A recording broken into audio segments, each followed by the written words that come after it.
दोस्तों आज मैं आपको एक ऐसे बजट फ्रेंडली परफ्यूम के बारे में बताना चाहता हूं जो कि एक नहीं बल्कि दो परफ्यूम्स का क्लोन है। पर क्या इस परफ्यूम को क्लोन कहना सही है? आइए देखते हैं।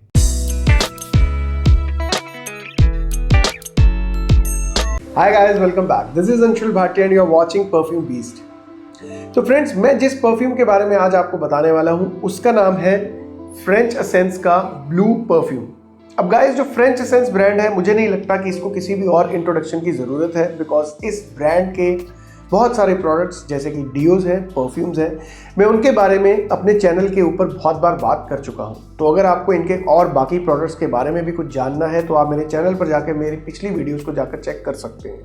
अब पर्टिकुलरली अगर फ्रेंच एसेंस ब्लू की बात करूँ तो ये एक ऐसा परफ्यूम है जो कि मेरे हिसाब से एक बहुत ही ज़बरदस्त समर परफ्यूम है, obviously because of its composition. लेकिन इसके खुशबू के बारे में अगर मैं आपको बताऊं तो इसकी खुशबू का जिक्र मैं ऑलरेडी अपने चैनल के ऊपर पहले भी कर चुका हूं, बिकॉज इसका एक डिओड्रेंट आता है, एक बॉडी स्प्रे आता है which is a no gas body deodorant, और उसका नाम है ब्लू। वो भी आप जाकर चेक कर सकते हैं, बट हालांकि थोड़ा सा डिफरेंस रहता है डिओड्रेंट या परफ्यूम के अंदर। तो आज मैं पर्टिकुलरली ब्लू परफ्यूम के बारे में बात करूंगा, बिकॉज मेरे हिसाब से अगर आपको कोई अफोर्डेबल परफ्यूम चाहिए गर्मियों के लिए, डेली वेयर के तौर पर आप उसको यूज़ करना चाहते हैं, तो फ्रेंच एसेंस का ब्लू बहुत अच्छा ऑप्शन है।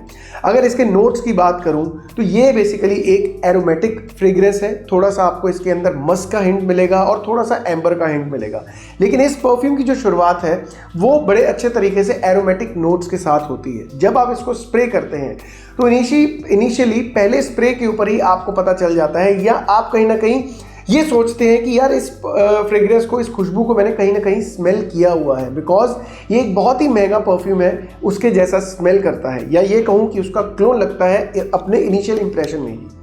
अब हालांकि इसकी जो शुरुआत है वो वैसे तो एरोमेटिक है, लेकिन उसके साथ साथ ही आपको एक और चीज़ स्मेल करने को मिलेगी जो कि होगी मस्क की खुशबू। अब मस्क की खुशबू अगर आपने बहुत गौर से कभी स्मेल किया हो, या कभी आपने रॉ मस्क को स्मेल किया हो, कस्तूरी को स्मेल किया हो, तो उसकी जो खुशबू होती है वो बहुत ही ज़्यादा सॉफ्ट टाइप सी होती है। उसके अंदर हल्की सी सॉफ्टनेस के साथ साथ बैकग्राउंड में हल्की सी शार्पनेस भी कहीं ना कहीं छुपी हुई होती है। तो वो थोड़ी सी शार्पनेस आपको इसके शुरुआती नोट में भी स्मेल करने को मिलेगी, और इसके अंदर हल्का सा आपको शुरुआत में खट्टे और मीठे नोट्स का भी एहसास होगा, but it is more on the sweeter side. अब एरोमेटिक तो है ही, जैसा मैंने आपको बताया कि टॉप नोट में ही आपको इसके एरोमेटिक नोट्स आप इजीली स्मेल कर पाएंगे, लेकिन साथ ही साथ बैकग्राउंड में आपको हल्की सी स्वीटनेस भी मिलेगी, लेकिन ड्राई डाउन में आपको ये वुडी एहसास देगा और हल्का सा एम्बर के नोट का एक्सपीरियंस भी होगा।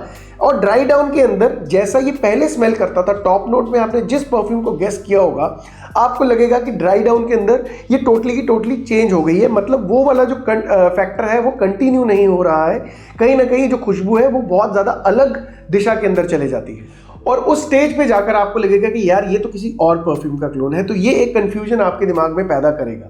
अब इस चीज़ के ऊपर तो मैं बाद में आता हूँ कि ये एक्चुअल में क्लोन कहना इसको सही है या नहीं है, लेकिन उससे पहले आपको बता दूं कि ये किन किन लोगों के लिए बना है। अब हालांकि मेरे हिसाब से एक बहुत ही अच्छा डेली समर वेयर परफ्यूम है, और मैं शुरू से एक बात बोलता आ रहा हूँ कि ये बहुत ही ज़्यादा अफोर्डेबल प्राइस में आपको मिलता है। यूजुअली फ्रेंच एसेंस की जो प्राइस रेंज मैंने देखी है वो मिड रेंज से भी कहीं ना कहीं थोड़ी सी नीचे रहती है। ज़्यादातर आप ये कह सकते हैं कि मिडिल क्लास वालों के लिए एक अफोर्डेबल कैटेगरी के अंदर फॉल करती है।